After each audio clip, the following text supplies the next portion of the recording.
Hi, இன்றைக்கி ஒரு chicken gravy recipe தான் பார்க்க போகிறோம். கிரேவி ரெடி பண்ணுறதுக்கு பவுடர் மசாலா ஒன்று ரெடி பண்ண போகிறோம். தேவையான பொருட்கள்: தனியா, மிளகு, லவங்கம், சீரகம், சோம்பு, ஏலக்காய், பட்டை, கல்பாசி, காரத்துக்கு ஏற்ப வரமிளகாய், கலருக்கு காஷ்மீர் சில்லி. இது எல்லாத்தையும் ஒரு கடாயில் மாற்றி நல்லா ஆர்வமாக வர வரைக்கும் வறுத்து சூடாக ஆறினதுக்கப்புறமா மிக்ஸி ஜாருக்கு மாற்றி பவுட்ரு பண்ணிக்க போகிறோம். ஒரு கடாய் வச்சு எண்ணெய் விட்டு எண்ணெய் காஞ்சதும் பட்டை, லவங்கம், ஏலக்காய் சேர்த்துக்க போகிறோம். கூடவே வெங்காயத்தையும் சேர்த்துக்க போகிறோம். வெங்காயம் நல்லா கோல்டன் ப்ரௌனாக வதங்கினதும் தக்காளி ஆட் பண்ணிக்க போகிறோம். தக்காளி கூடவே இஞ்சி பூண்டு விழுதையும் சேர்த்து ரெண்டுத்தையும் பச்சை வாசனை போகிற வரைக்கும் வதக்கி விட்டு மஞ்சத்தூள் சேர்த்துக்க போகிறோம்.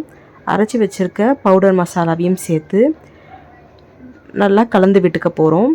கலந்த மசாலா கூட வாஷ் பண்ணி வச்சுருக்க சிக்கனையும் சேர்த்து தேவையான அளவுக்கு உப்பு சேர்த்துக்க போகிறோம்.